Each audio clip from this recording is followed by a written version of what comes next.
Attention. This podcast contains content so naughty, it once made a nun blush. Listener discretion is advised. And your episode begins in 3, 2, 1.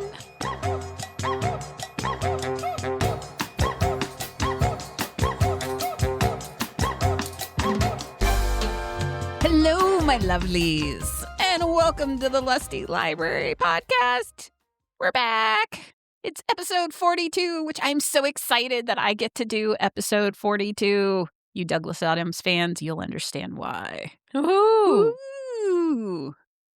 Is this a nerd moment? Oh, this whole episode is going to be a nerd moment. Oh, fuck me. You let me do this book, and it's amazing. My name is Lexx, and I am the hostess with the mostest this time around. I'm here with two of my very besties, where if I was going to be abducted by aliens, I want them on my planet. Aww. To my right is the wonderful Joey, who I know would lead us to great adventures. So, minotaurs, no. Aliens, yes? Yes. Okay, just understanding where the fuck you're coming from. And in this adventure, I would be worried that my co-host here, Birdie, might be on the wrong side. Really? Wait, why? Birds. Oh, Birdie. birds. Oh, no. Oh, no. Oh, no. No. Can I switch sides for this one episode? Because I'd really be on the side of the aliens. Well, I mean, they're all aliens. Oh. So here at the Lusty Library podcast, if you are a new-time listener, hey, welcome, and thanks for jumping in. I love it. We read a romance book that none of us have read before. We are going to drink some cocktails to go with this and probably yell at each other quite a bit. But it should be amusing, so hang on tight. Return listeners, oh my God, we love you. We've been through so much already together. The hundreds of you who are return listeners. Hundreds. How lucky Hundreds. are we to say that? My heart just gets a flutter when I hear it. God, it's really just the most wonderful thing. 1,000?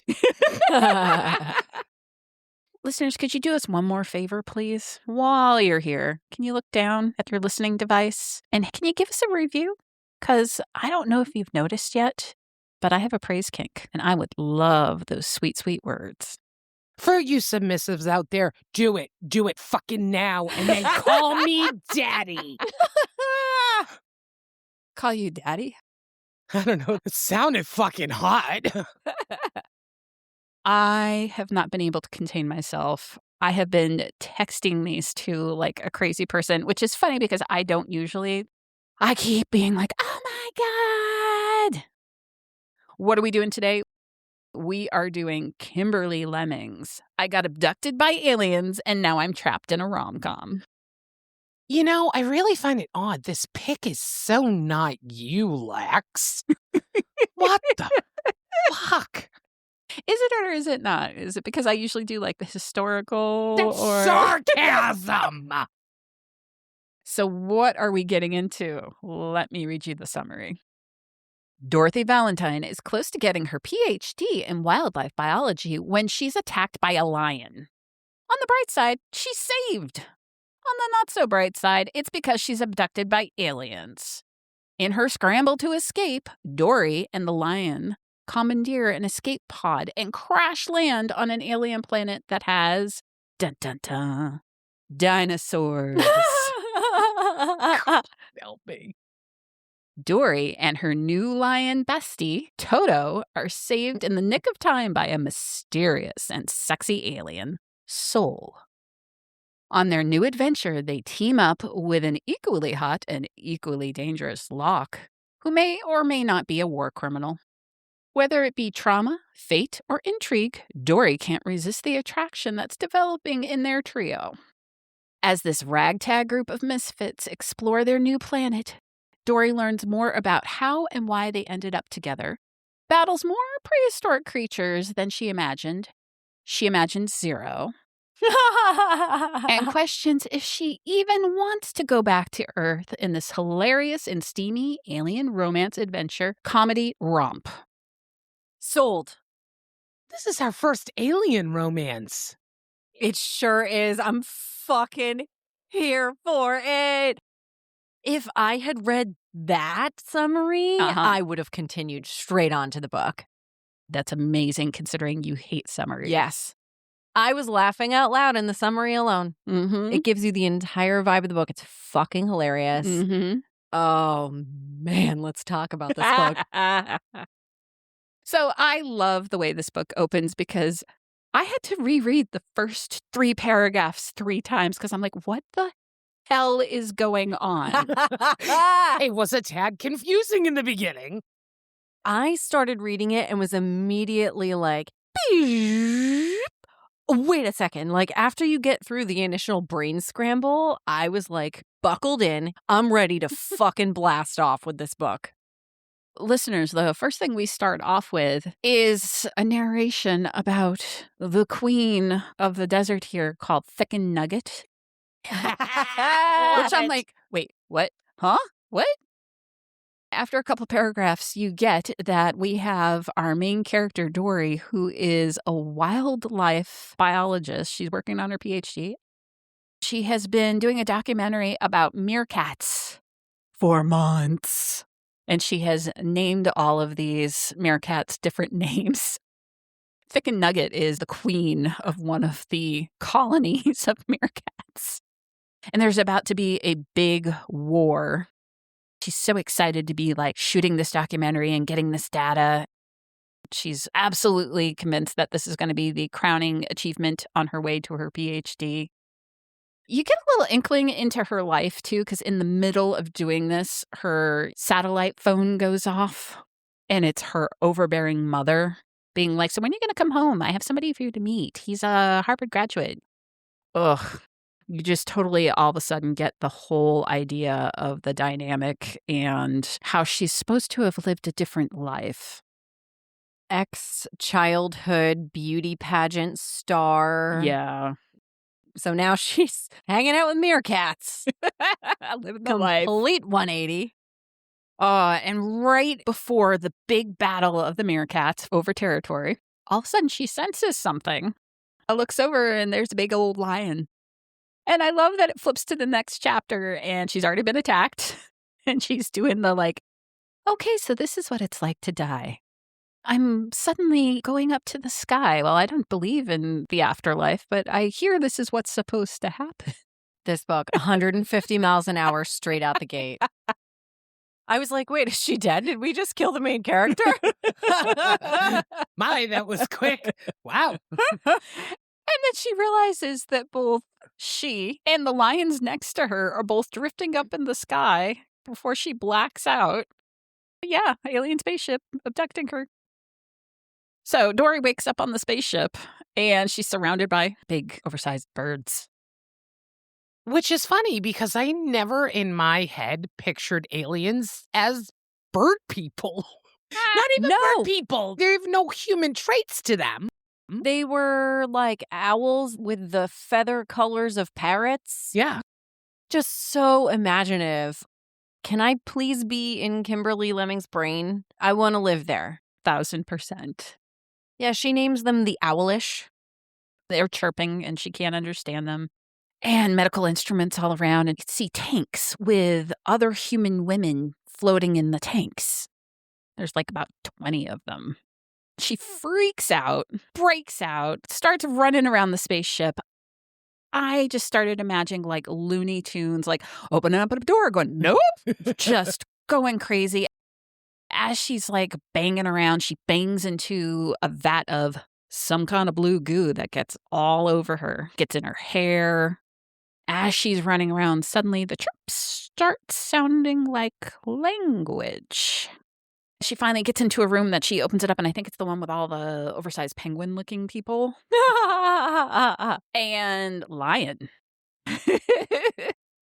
So, and obviously they've called in security, and they have something that's like cattle prods, and she gets one away from them. It's very action-packed. She decides the best way to escape is to let the lion loose This was a bold move. I think it was a smart move.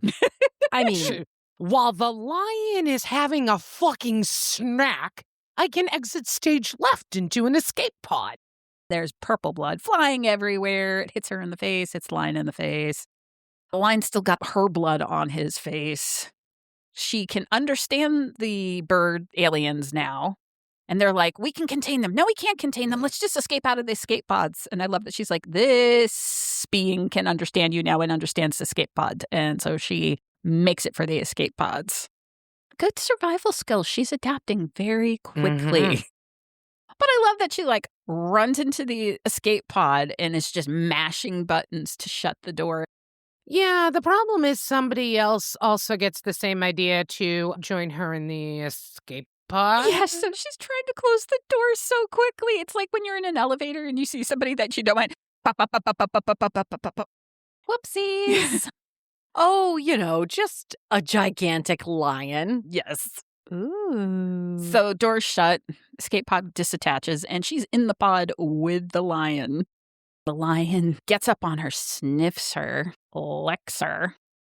There's this moment where she's yelling at him and he growls back at her, but she understands him. She's like, you're a talking lion. And he's like, you're a talking human. They crash land their pod into the ocean. They're trying to figure out how to get out of it. I love when she's like, try and find a red button. He's like, what's a red button? Yeah. They try and introduce themselves, and she introduces herself as Dorothy, but she's called Dory, and it's for the NASA human computer who helped get the men to the moon, which is awesome. I love how Dory ends up, quote unquote, naming the lion. Because his name is like it's a lion roar. I'm sorry, are you sure it was? I think it was. I think you're right. Yeah, that's how it translated. She's like, fuck that. And he's like, well, give me a human name. Make it strong. Yeah. He was hilarious.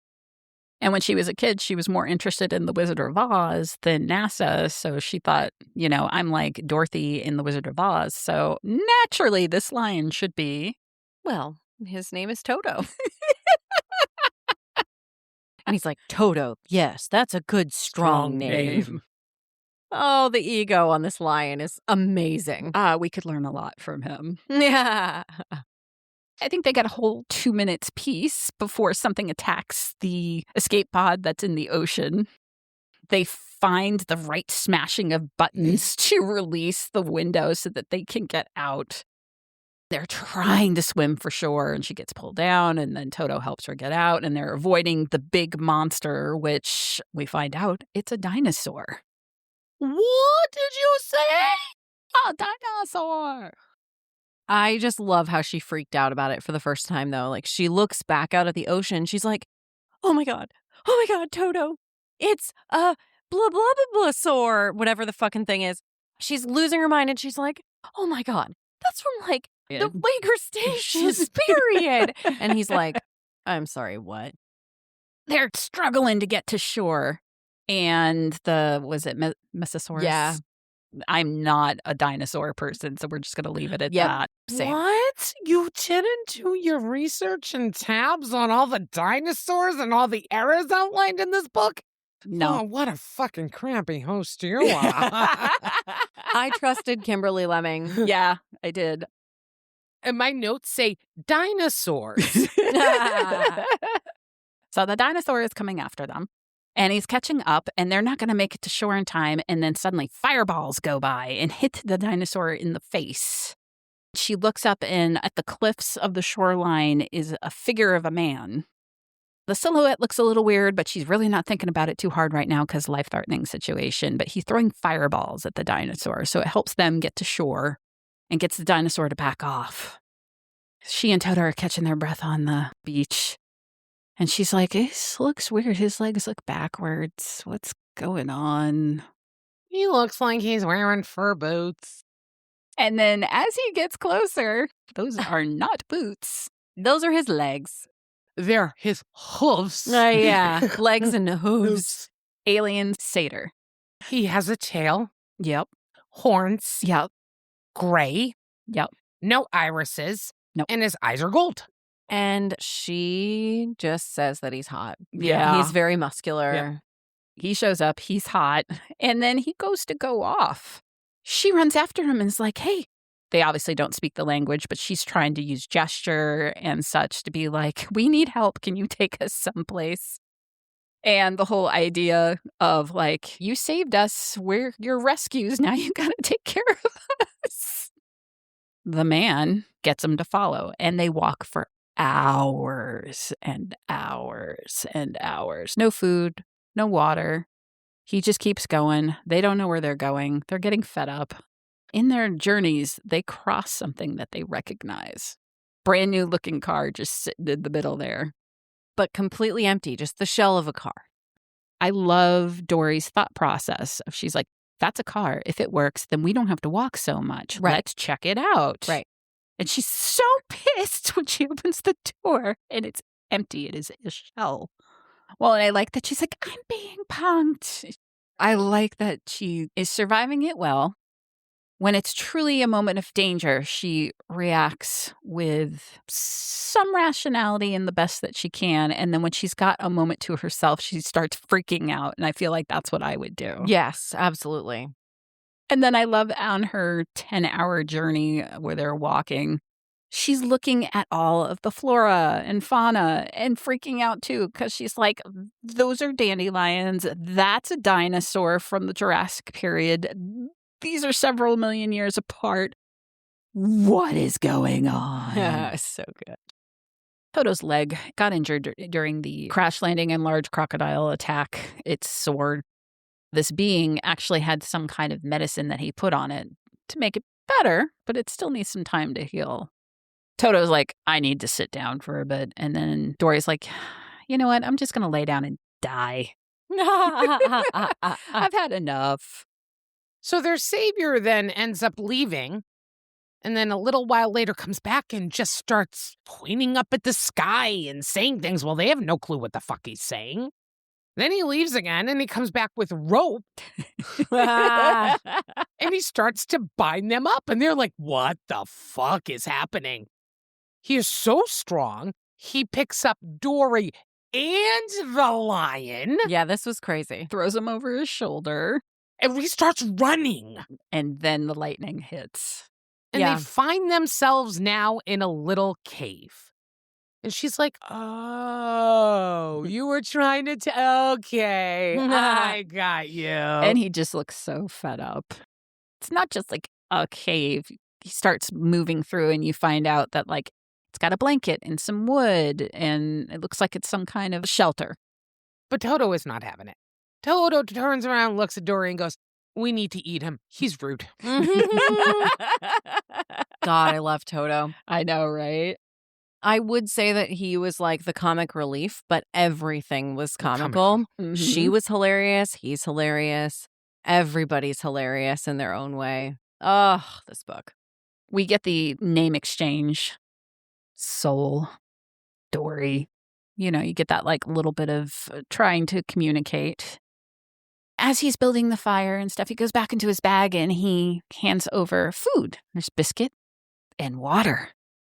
And she's so excited that she kisses him on the cheek. Because now their clothes are all wet. Yes. Dory follows suit and takes her clothes off and it's drying by the fire. Takes her feet out of her sock. He crab walks back. I love that description. And says, do you have hoof rot? Woman, what is wrong with your hooves? He's never seen feet before.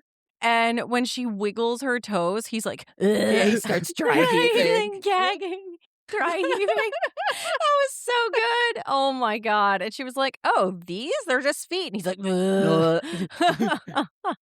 wait, you understand me now? God, really excellent moment. I think that's when the reality hit her that, maybe this blue goop does something. And she's like, okay, after Toto licked me. Aha. So next morning, Dory feels somebody nudging her and she's like, leave me alone. And you just hear Toto say, I'm hungry. And she goes, I don't see how that's my problem. And he's like, okay, you want to play it like that? And then she opens her eyes and his jaws are over her. And she's like, what are you doing? And he's like, I told you. And basically, he hasn't had anything to eat yet. So he's like, come on, let's go hunt. Soul has gone off somewhere. We're not sure where. Toto's like, we're going to go hunt and you're going to help me because I can't do the running part, but you can. And then I can do the actual killing. But during the hike, as they're out hunting, she decides, oh my God, I'm going to be a trillionaire. PhD, here I come. I'm going to start documenting everything I'm seeing, and whips out her cell phone. Which has a solar charging unit to it so that the battery can keep going. Crucial element that they drop in the very first instant that she has her cell phone for people like me and Lex who really need this kind of information. Yep. Because I can't even begin to tell you how relieved I was when I thought a couple chapters later, wait a minute, is her cell phone going to be dying soon? Oh, no, never mind. Yes, Kimberly told us that it's a solar-powered pack on it. Oh, God, love her. She spent the extra money on the extra's fancy case so that she'd be able to have her cell phone no matter where she went.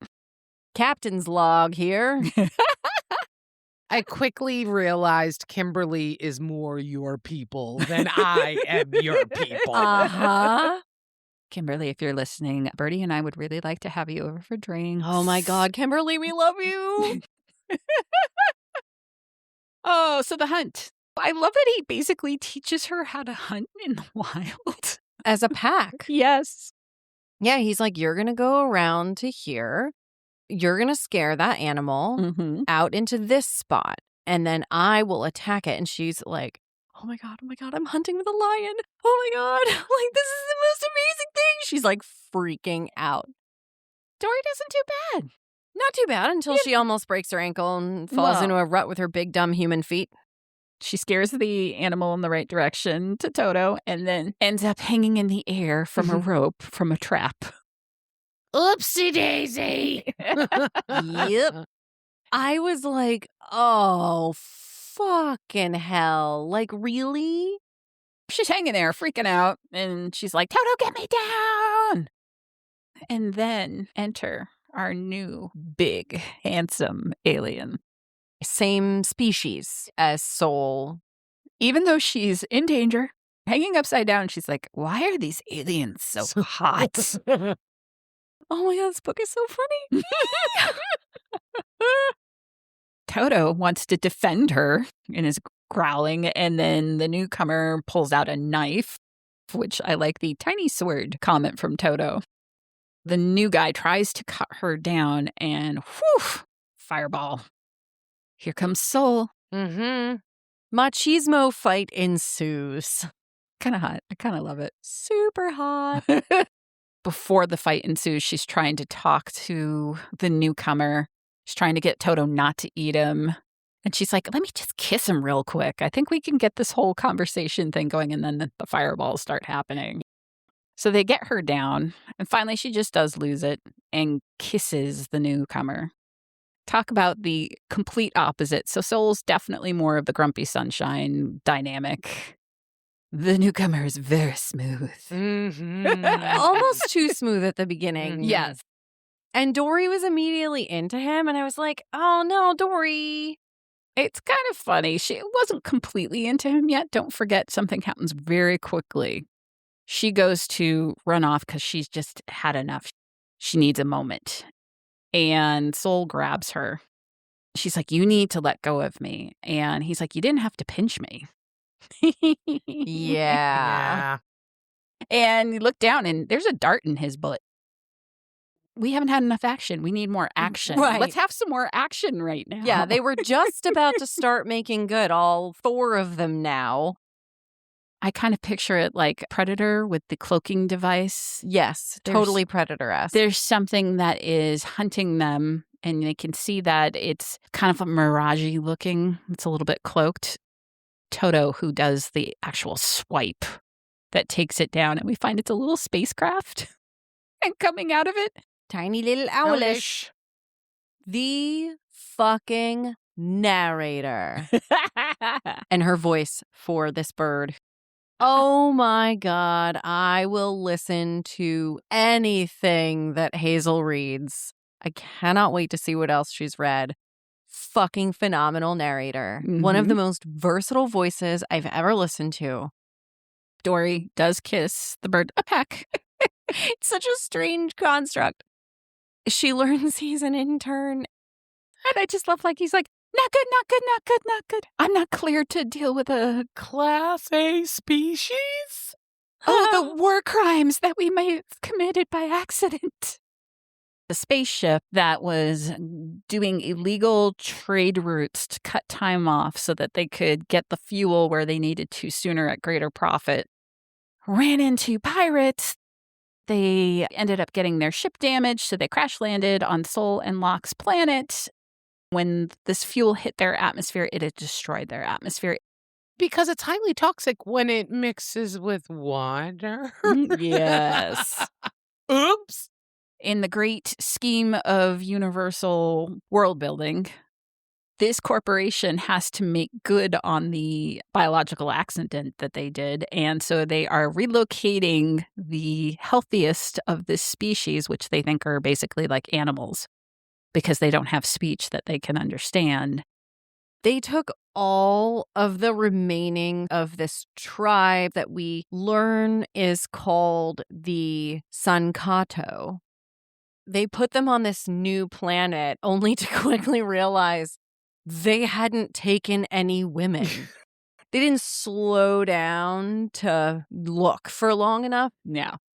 I just have to say, this was the second moment in the book so far where there is some serious commentary on corporate interference, corporate greed, corporate corruption.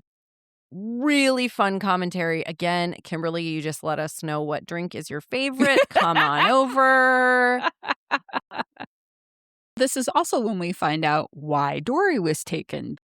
The researchers figured that humans were the closest to Locke and Sol species. So they, abducted some females from Earth to be able to start a breeding program. They slightly genetically modified them to be able to have babies with the Sankato. I think that's the second mental breakdown that Dory has. Yeah. She's like, a breeding program? Well, and then the intern's like, but, we only took females who were about to die.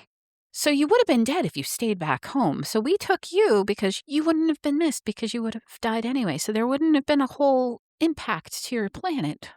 So actually, we saved you. Yeah. She's like, I would have been dead? And in the process of this, the fucking intern hits all three of them with the darts.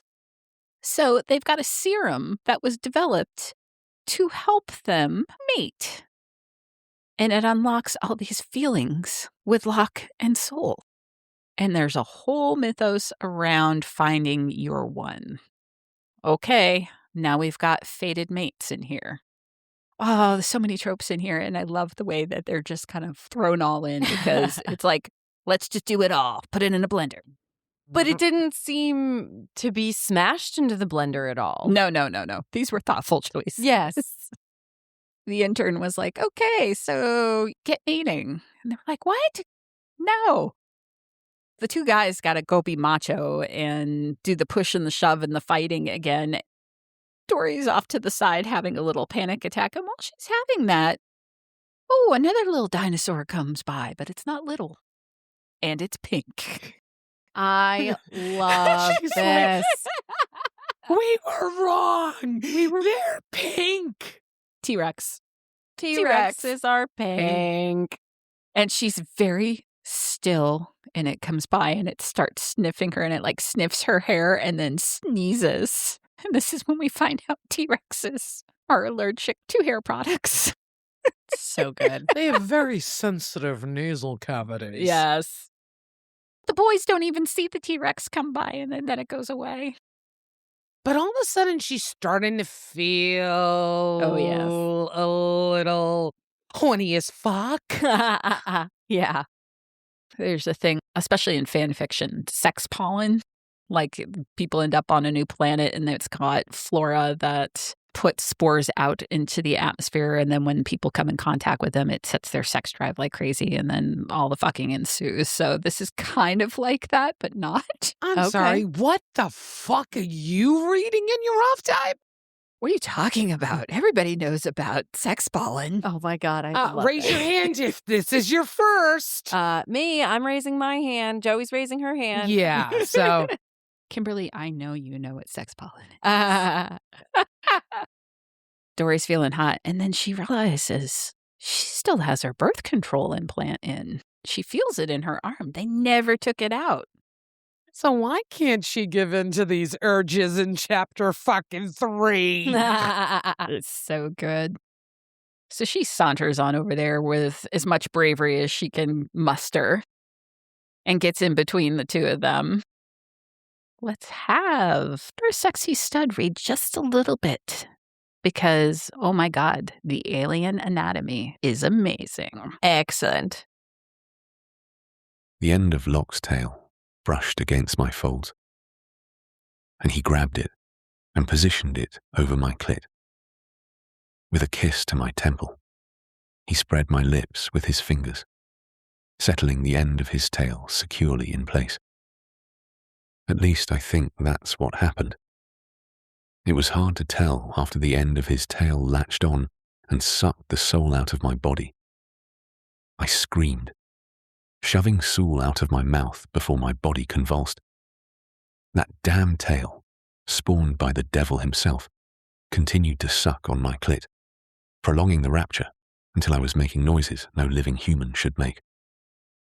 My hands tried to pull it away. My thighs said, "Fuck you, live fast, die young," and clamped around it for dear life. "For fuck, Locke, I can't," I sobbed, grinding helplessly against him. He hooked a hand around my thigh and flipped me on my back, caging my head in between his arms until all I knew was him. "Oh, gorgeous. I'm not going to give you a choice. Didn't you hear him before? You'll get no rest until we're good and done." The head of his cock brushed against my weeping pussy. He reached down and fed the thick tip inside me, straining the aching flesh apart for him until I could feel every ridge. "Do you understand how badly I want to break you? I want you desperate. I want you needy. I want you so well used that you'll never doubt who you fell from the sky for." Locke kept up the pressure on my clit as he fucked me into the ground. Again, I came. He swallowed my scream as I convulsed, slowly pushing his thick cock into my pliant body. So, ladies, the tail. Does the tail sound good? Yes, I want the tail. Dude, it has fucking sucking action. Yes. You've got sucking action, and it can be for intrusion. Intrusion. Insertion? Is that a better one? Yes. Okay. This book made me almost want to go buy a different kind of toy. You know, they got those sucking toys now. Yeah. I'm like, I think I want one of those all of a sudden. This is the first time, though, that I've heard a tail having a sucking ability to Yeah. it. But in my head, then I went ahead and pictured it as like a little mouth at the edge of the tail, and it fucked me up for days. Yeah, that's weird. Yeah. I just imagine it like a straw. Yeah, but it still has to have like an opening to it. Yeah, straw is an opening. Imagine that on the edge of the tail.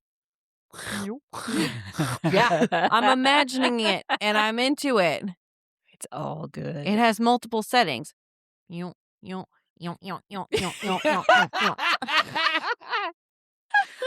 Oh my God. Sign me up. The first time they have sex, I was like, oh my God. And I think I sent the two of you like 16 all caps text messages where I was just like, who has read this book so far? Holy fucking shit. I lost my goddamn mind. Okay, so I'm going to have a moment with you. And it's very odd for me to have this moment. You? Yes, because I'm going to call an oddity out that I normally would be like, I can't believe you called it. I'm calling something out in here. Okay. In this scene, it's her first time. Yep. She's having DP. Yep. And while I can't remember if it's Locke or Soul going in her back end, It's Soul. he pulls out some oil. Yes. Does the dude normally travel with lube in his pocket? So I had a theory about this. 10 years on a planet with all males. I think they carry lube with them at all times.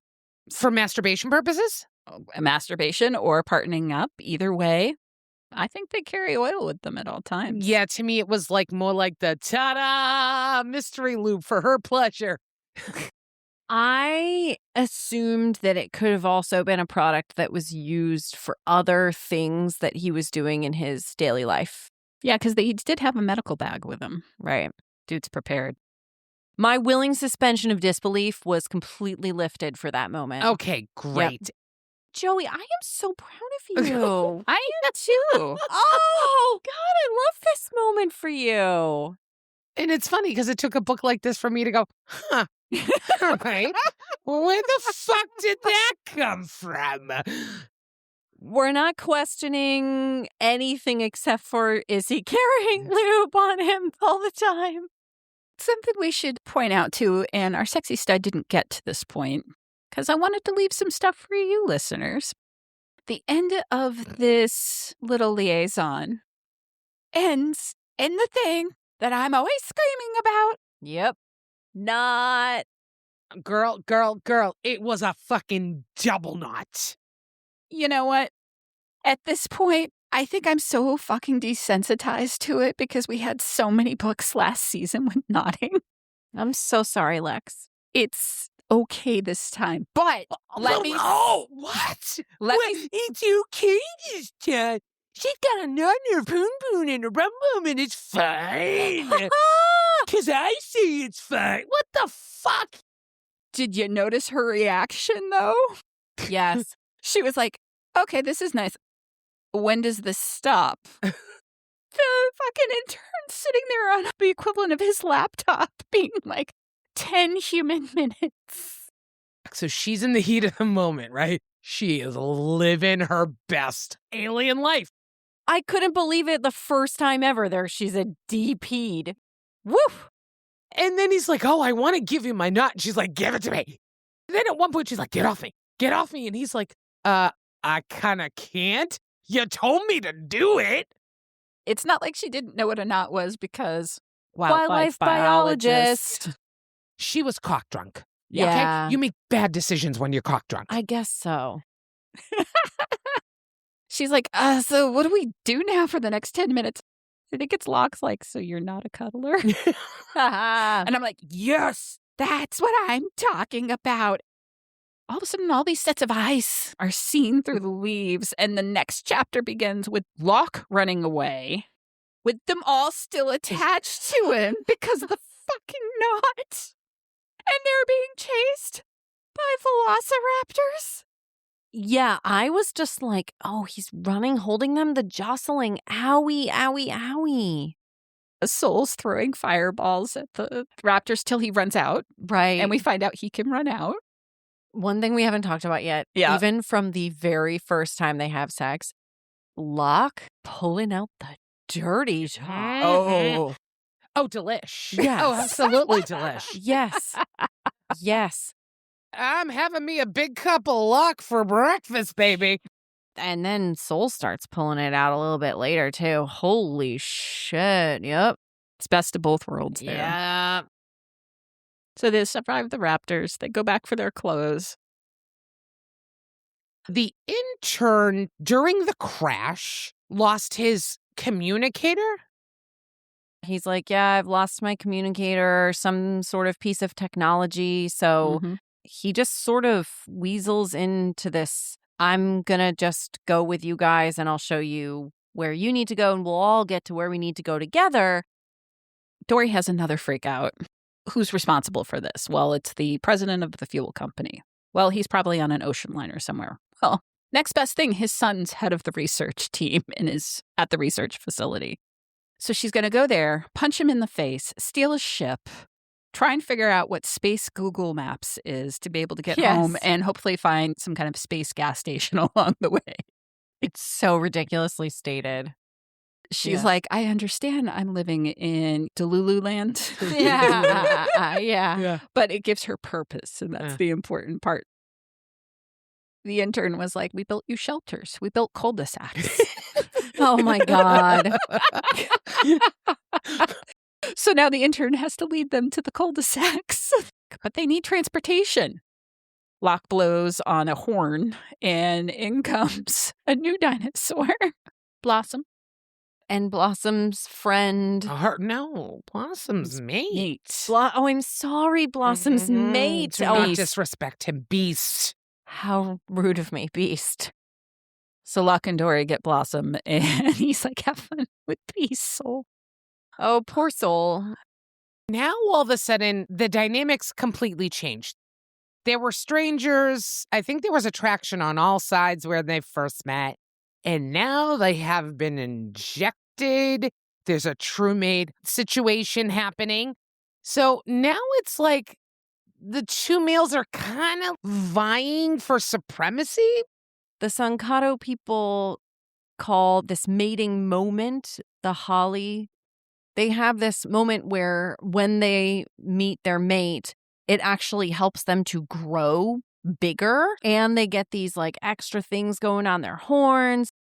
There's like a serious benefit to having a mate in terms of like the grand scheme of machismo, because you're like 8 inches taller than you were before, and, you know, better able to protect.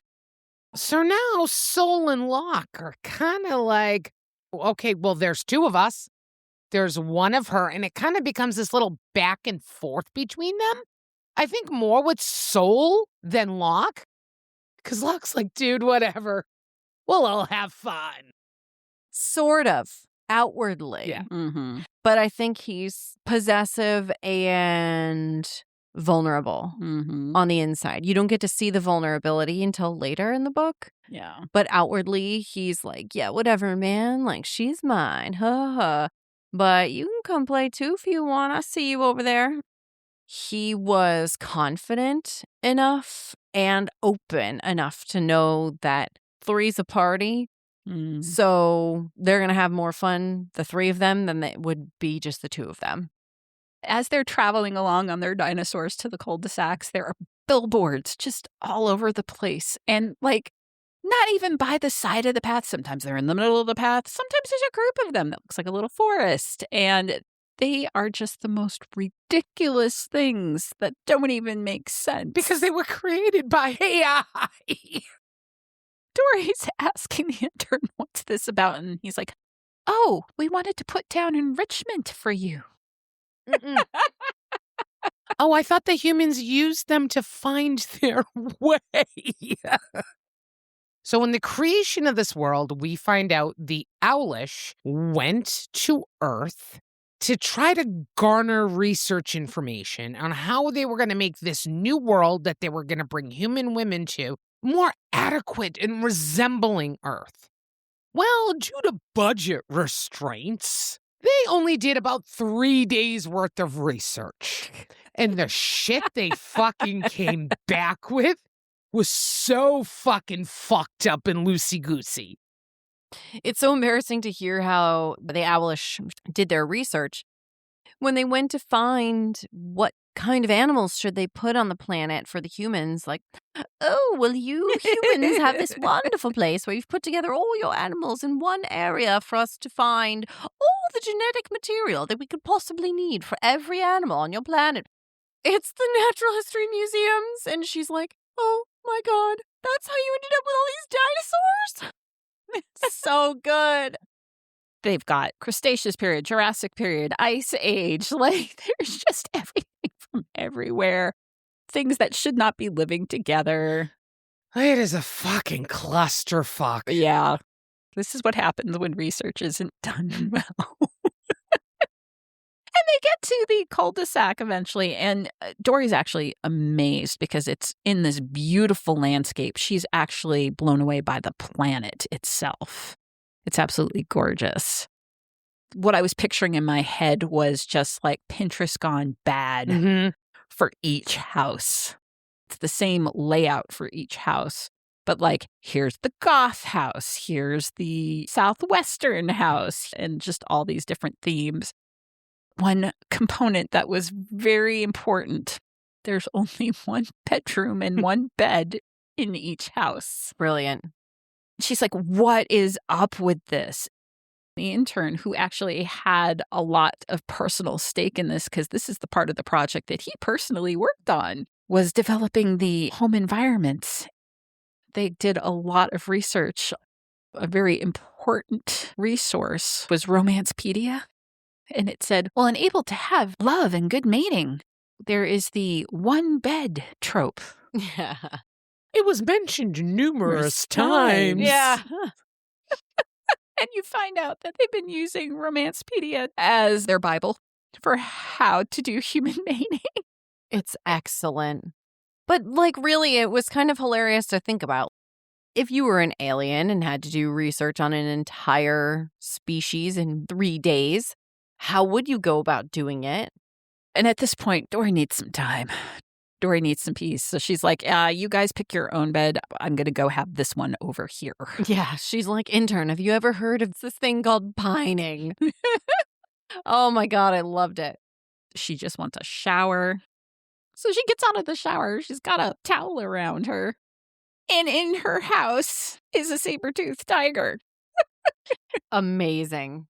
She has to be rescued from that. And then a couple houses are burnt down. And then another one, the roof has been destroyed. And for some reason, there's only one house left with one big bed. I wonder how that could have happened.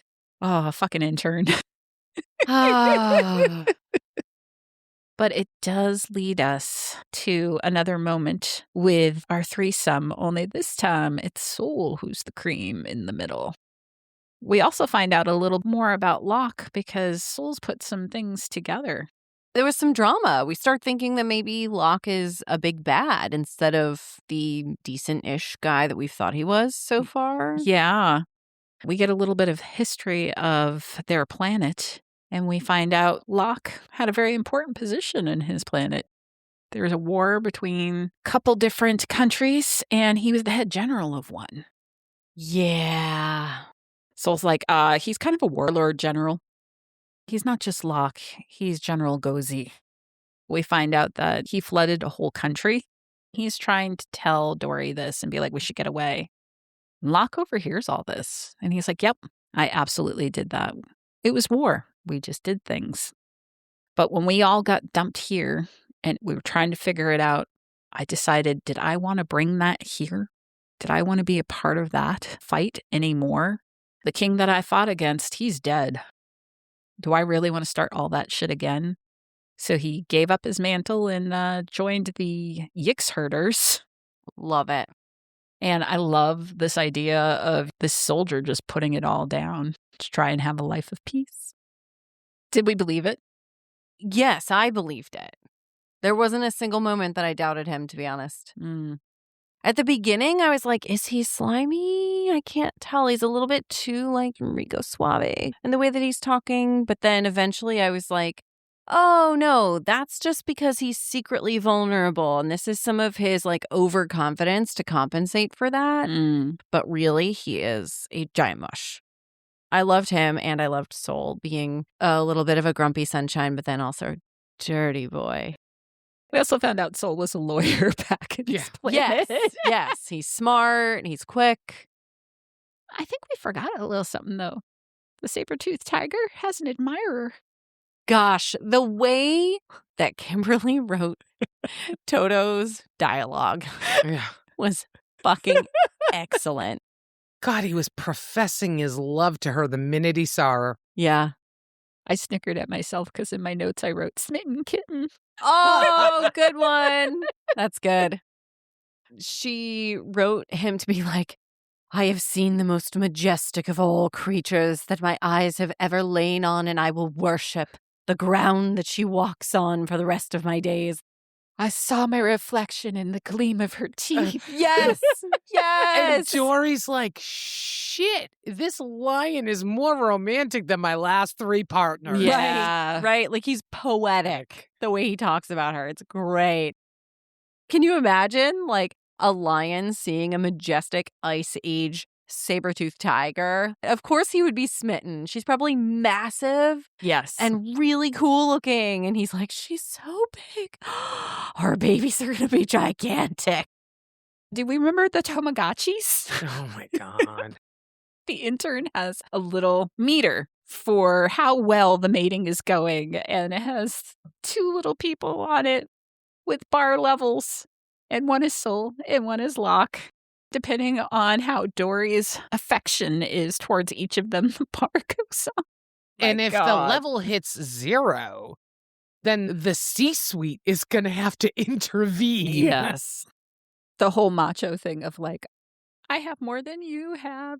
Affection meter bars. yeah. So Soul is generally always in the lead. And once they're all stuck having to sleep in the same bed, she angers herself, so Soul loses 2 of his points. So he is a neck and neck with Locke. So the next morning, she is awoken by Soul, who brings her to the edge of the bed and starts to go downtown on her. So one of the interesting integral parts about this species is they have ridges on their tongue. Hell yeah. She describes it after a kiss, and I was like waiting for when they were going to have oral. So Soul is going down on her, and she is so close, and all of a sudden, he stops, and she's like, what are you doing? He's like, give me one of my rankings back. She's like, you think that by pissing me off, we're gonna get closer? Yeah, that's not the way it works. That was stupid of him. He should have known better. The end of the scene, she goes, 2 Tamagotchi dings later and a sore coochie. We're able to start our day. That's the quote I texted you guys. Yes. Yes. I was like, I'm sold on this book. Done. That scene was hot. Because Soul had tied Locke to the bed so that he couldn't intervene. And then Locke finally wakes up and he's like, what the fuck is this? Rips the restraints off the bed. No. It doesn't rip the restraints off the bed. It rips the headboard Headboard. off the bed. Okay, yes. Very different. Okay, yeah, he's very strong. Yes. And he's like, did you think you were going to be starting some shit without me? Come on. Mm-hmm. Which scene was it when Locke took his tail and went a little around to Soul? Was that in this scene or was it the scene before? I think it might have even been the scene before. I think it was the journey. Yeah. Yeah, it was during the journey. Yeah. It was the legit second time they were all together. Yeah. I don't know if it was his tail. I thought it was his dick in his ass. I thought it was the pendulum. Bing, bing, bing. There may be multiple times where penetration from Locke to Soul happens. I thought it was he used his tail to prep Soul. Oh. And if I'm not mistaken, he used his tail on Dory's clit while he was fucking Soul, who then was fucking Dory. Oh, yeah. Right. I would have liked a little bit more detail in that scene. Thank you. Oh my God, yeah. I'm telling you. Kimberly, if you could link in that scene for me and just send it, it is the Lusty Library podcast at gmail.com. Yeah. There were some great sex scenes in this book. Inventive. Yes. I think that's just it. I was like, woo, something new. I'm enjoying this. Yeah. We got to take a sidebar here. Toto had run off after his love came back with like scratches. And he's like, they're love scratches. And they're like, oh, you need to clean that now. The idea that Dory had to go give Toto a bath. And the only thing she could find was puppy shampoo. But the fact that they had some on this planet is wild. So why do I bring up the cat bath other than it's fucking hysterical? If you ever tried to wash a cat thinking about a lion, oh my God. Yeah. The puppy shampoo becomes very integral to our story.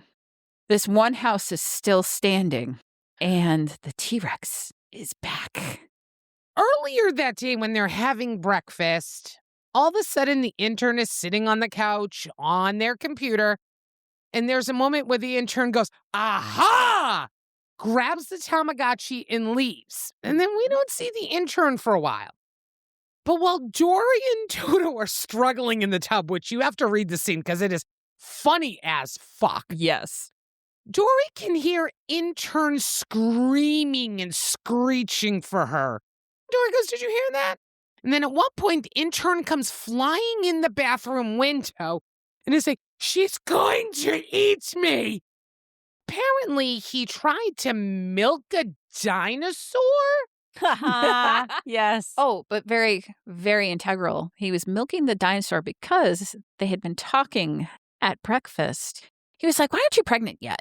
Why isn't your affection meter higher? And she's like, well, you didn't get everything from Earth. Well, what do you need to be able to mate properly? And she's like, we need coffee and chocolate. We have whole mating rituals and holidays around chocolate. So, my friends, this is why we have the cocktail we have today. I chugged mine. I did not drink mine in any sort of cute fashion at all whatsoever. Towards the beginning of the episode, I was like, oh, fuck. I drank that so fast. Like, am I drunk? Like, in 35 seconds? I have a problem with this drink. What? It's too good? It's fucking gone. Yeah. More. Well, put the pot of coffee on and I'll make you up another. Yeah, this was stupid good, Lex. So I'm calling this Stardust Serum because, Locke keeps calling her Stardust, which is so cute. It's very cute. But there's a little asterisk on the name, just to let you know, because it could also be known as, or how I tricked a conservation research intern into believing coffee and chocolate were an essential component of Earth's mating ritual. Jesus Christ. I think I love you after drinking this potion. So, so good. Yeah, I fucking love you. Hop on over to the Lusty Library podcast.com, scroll all the way down to the bottom and get on our mailing list, and we will send you the recipes right to your mailbox. If you forget to do that, yes, there's a recipe page too. Why did we bring that up? Because the intern was trying to milk a T-Rex so he could make chocolate. The properties of the T-Rex's milk is actually quite similar to the things that you have going on for when you make the chocolate. Oh my God. It was fucking off the chain. Oh, so fucking ridiculous. So now we have an angry T-Rex attacking the homestead. Which happens to be the T-Rex that was around Soul's area that Soul, that day when he left their cave shelter, he was going to find this T-Rex. Now is in the cul-de-sac region. It was also the T-Rex that was attacking Locke's herd, and he's lost several of his herd to this T-Rex. Yeah. So it's just a menace. Yes. Oh. She's a one-armed little T-Rex pink bitch. Aw. I love this whole attack scene. Soul's trying to fight it off. And what does Dory think is an excellent idea? Because she remembers the T-Rex before sniffed her hair and sneezed. This book is just mayhem in a bottle. And this scene is peak mayhem. Dory really likes both Locke and Soul, so she's very annoyed when either of them tries to be like, forge on ahead, I will stay and fight. Multiple times now we've encountered this, whether it's Locke or Soul trying to fight and stay behind. She's always like, I'm going to go back for one or the other of them. This time it's Soul who's kind of staying behind, but in the interim, she does what she can with the only thing she can find, which is the fucking puppy shampoo. Squirts it right into the T-Rex's face. Because a Soul is trapped under some drywall from a crushed house. Apparently. It's just so ridiculous. No Sankato left behind. So Soul gets free and tries to draw the T-Rex off and tells Locke to take Dory and get her out of there. Locke runs off with Dory. We are separated once again. We end up in another cave. Dory's like, we have to go back for Soul. Locke's like, no. He said to forge on without him. And she's like, well, what if it was you left behind? And he said, leave me. It's important that you survive. He's like, do you understand we're mated? If you die, we die. There is no life without you. Aww. So he's like, go to sleep. We'll figure it out in the morning, okay? Does she stay put? Of course not. Oh, Dory. She crawls out. Love her, but come on, lady. Yeah, she's just being real stupid. Like, I think she's being really smart. yeah? Yeah, she knows she doesn't have Locke on her side. She needs to find Soul. It's important to her. Yes, maybe it's not the safest for her, but she's determined. She doesn't trust Locke, you don't think? I think she trusts Locke with herself, but not with Soul. I don't think she trusts him to care about Soul as much as she does. When you say it like that, then she's going out after Soul and she knows Locke will chase her. And then eventually Exactly. she'll get what she wants. Right. And she doesn't have to fight with Locke about it. If she does it, he'll go after her. She can find Soul. They can all reunite back together and continue to progress. Except when she gets kidnapped again. So she wakes up in a cage, a place where there are other suspended cages. And who's over by her? It's Toto. He's there. And they're so cute when they get reunited. Yep. Just like, you see him like a big cat right up along the bars, and she scritches his head, and she's like, oh, you're here too? Okay, where's Soul? She just hears over from the side. That's what you say when you wake up. You're not like, what the fuck am I doing in a cage? You look over, and it's another human. Mm-hmm. And oh my God, I can't wait to get to know this human better. Oh, God, she's Yeah. got to be the next book. She is the next book. Yes? Yes. I love that Dory's first take was that she sees this woman and she's immaculately done up. And her cat eye was so good, she knew she could immediately trust her. Yes. Her swishes were perfect. Yeah. Blair, we find out, is also a human, and she's got like a good punk rock look Mhm. going. Oh, And sass coming out of every fucking orifice. yes. She's like, hey, I need your help. Yeah, I'm trying to get my jacket because I got a knife and a gun in there.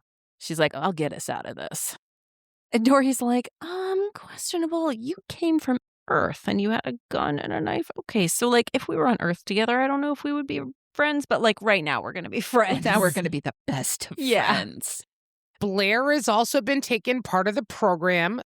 Dory fills her in on the whole breeding program that is happening. And Blair's like, oh, yeah, I saw you in the spacecraft. So while you were causing ruckus, nobody realized me getting into an escape pod and then, suddenly crashed in the middle of a daisy field. Yeah. But she didn't realize about the mating part, and she freaks the fuck out. Yeah. And she is able to burst through her bars just from anger.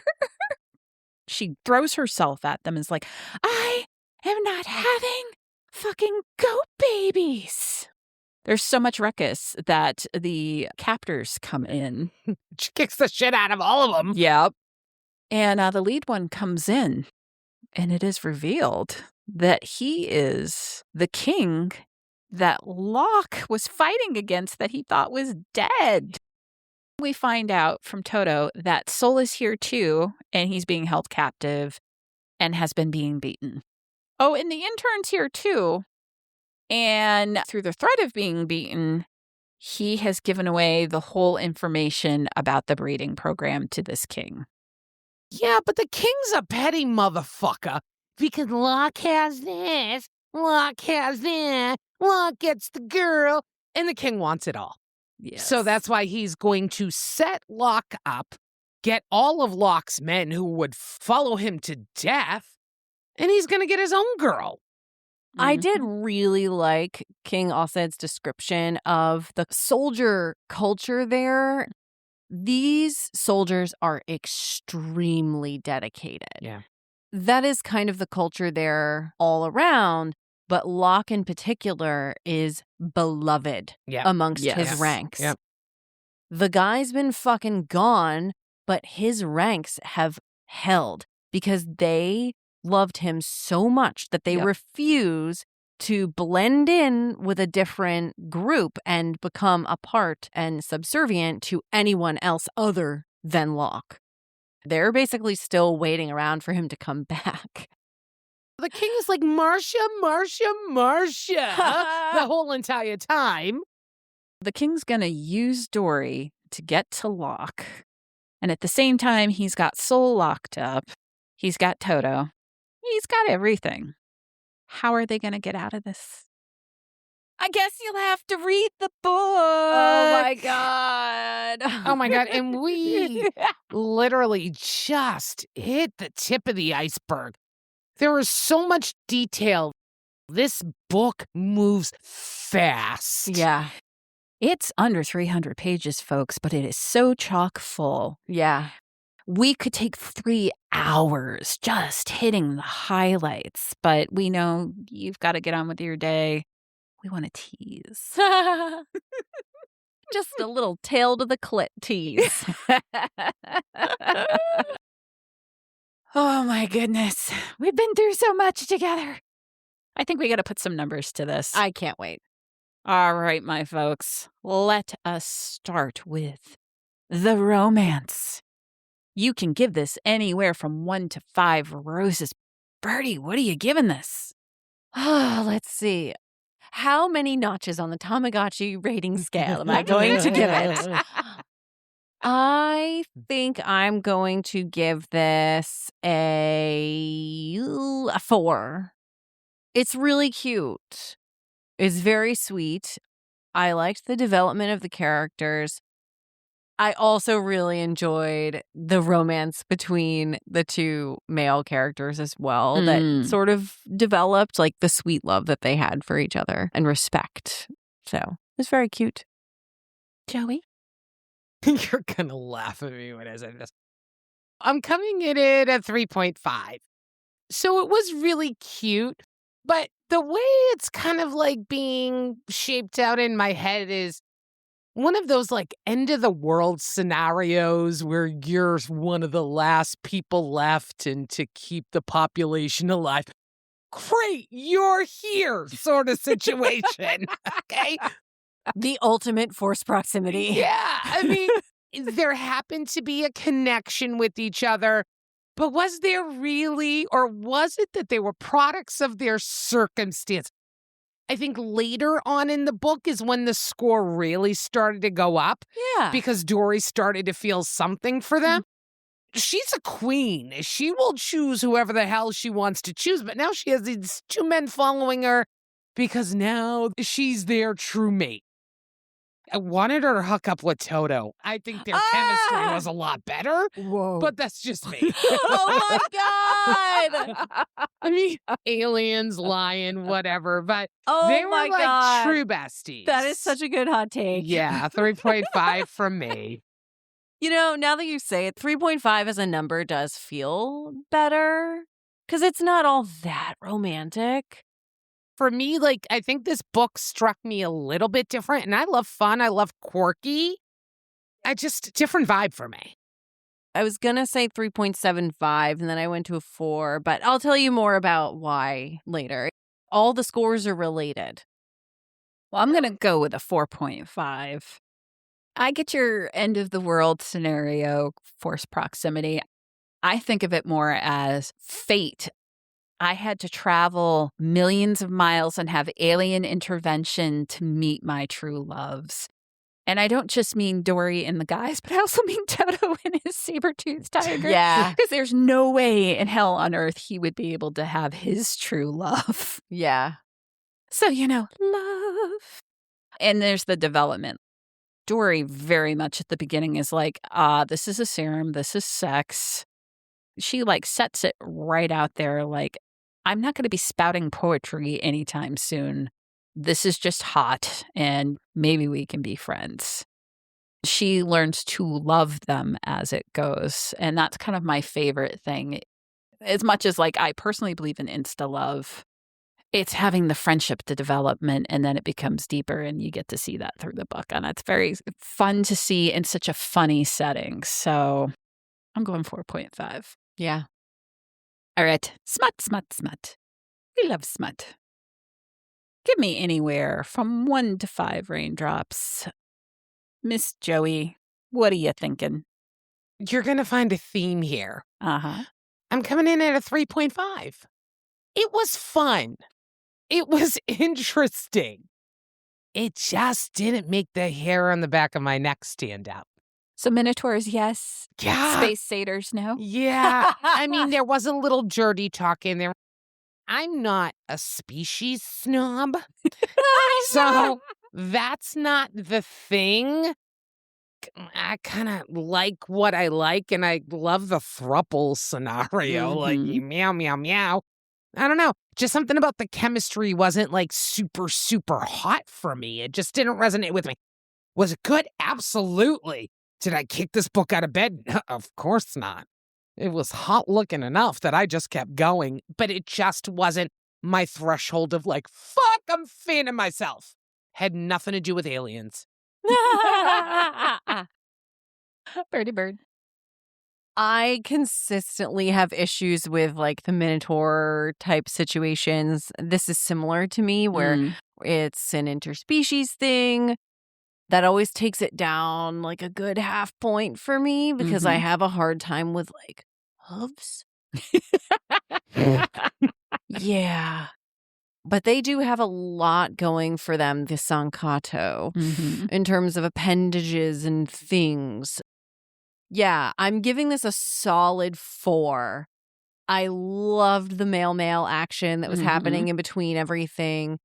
The scenes were just so fast. It was like a blink of an eye and then we were gone. But while it was happening, it was super hot. So I'm like, oh, just drag it out a little bit more. Lots of fun, lots of variety, a fair amount of scenes. But I just wish that the scenes that were there were dragged out to really get them to burn a bit more. All around, very fun. Just as fun as all the other action in the book. All right. I am coming in at a 4.25. You're right. The hooves, I'd have to get used to the hooves. But if I was stuck on a planet, I think I would get used to the hooves. Probably. Somewhere along the lines, there was a section where she's like, I can't wait to take a shower. I smell awful. And he's like, you smell great. You smell like something in Sex and Me. It's fantastic. And I'm like, yeah, okay, keep going with that. Yeah. That's the shit that gets me hot. I love a good written sex scene, but it's all the stuff leading up to that. I love my slow burn. If you go on with writing a sex scene too long, I actually get bored and I start going like, all right, what's coming next? Because it gets more mechanical for me the longer it goes on. So when you guys are like, a little bit longer, please. I'm like, nope, this is perfect. This is just right. My interest is kept. I don't know if I have like sex ADD. It's entirely possible, which is why the nodding thing might just annoy me a little too. Sign me up. I want to try alien weird sex tale. That sounds great. So I'm coming in at a 4.5. We are on to story, anywhere from 1 to 5 storybooks. What are we thinking, my friends? Starting with you, Birdie. 5. Absolute 5. 5.5. I fucking loved the story. So inventive, so fun, fast moving as fuck, hilarious. The character development was great. The imagination was super fun. Yes, that I have willing suspension of disbelief with a few things about species suddenly being able to talk to each other from different planets. Sure. But like, just so much fun. Had time of my life. Joey? It's getting a 4.25 out of me. This is the star of this book, is the fucking kick-ass, creative, well-weaved story. Yeah. I mean, there was a lot of fun, witty, fucking quirky detail. She is creative as fuck. And then it became entertaining and engaging because the story was just beautifully, beautifully done. So 4.25 out of me. Nice. Yeah, it's off the scale for me. It's 5+ because of how inventive it was. Kimberly, I think you're my kind of nerd. Thank you for all the little jokes that just made me laugh out loud on the train. Like son of a red planet. Thank you for the Superman reference. I loved it. You know, I come from such a anime kid background. Like, give me all of the girl put into the world that is just dropped in and we have to learn the world with her. Fushigi Yugi, Escaflowne, I'm sure you watch these God things bless too. you. Yes. Do we have a translator symbian available to translate what the fuck she just said? If you knew what I just said, you will love this story. And it was just talking about modern issues. Like all these pieces all done in this really fluffy, funny thing. Chef's kiss. I loved it. So 5+ for me on the story. All right, let's wrap this all up. I need an overall score. I want 1 to 5 eggplants. Tell me what you got. I'm going to just mix it up. Joey. I want to preface my score by saying Kimberly Lemming is abso-fucking-lutely talented. She wrote a fun, engaging, entertaining, creative fucking story. It just didn't click with me. There's nothing wrong with this book. Will I give her stuff another opportunity? Absolutely. But for me, this only came in at a 3.5. Oh my God. But I wasn't clamoring at the bit. I was telling Lexx during our break before we hit the record button, I listened to this book 3 times. Wow. It didn't amp for me every time I listened to it. Truthfully, I'm going to say this in not a negative way, but I don't know if I'm nerd enough for this book. I think some of the nuances that made it absolutely hysterical for both of you were lost on me. I wasn't getting some of the jokes. Like, yeah, I got Tamagotchi. And I think if I had gotten more of those things she was saying, it would have amped up the funniness. But I thought it was great. I think she's a beautiful, amazing, creative fucking writer. It's just this book was just not my, it was not my holy. But I think she as an author can be. Yeah. So I'm going to give her another try. We're going on date number 2. Yeah. Go on date number 2. I'll be there with you. Great. Yeah, we'll make it a throuple. Come on, Birdie. I feel like this should come as a surprise to no one that I'm giving this a 5. It's not always the sum of the parts. Just because it wasn't like the most romantic book doesn't mean it doesn't get a 5. This book overall, I cannot wait to tell literally everyone I know to read this book. It's so much fun. It's so funny. It's so light. It so just lifts you out of this fucking shithole world that we're in and literally puts you in a different one. Is it not for everyone? Sure. But like, just read the title. And if you think that sounds fun, then fucking read this book. Because I was laughing just at the title. Chef's fucking kiss all around. Can't wait to read more. Fantastic. Well, no surprise. I'm giving this 5 eggplants, and some of those eggplants have ridges and a little sucker on the Nice. I had so much fun reading this, and I get it's not going to be for everybody, but it is exactly what I needed to read at the time I read it. I just want to go off with Kimberly into the sunset.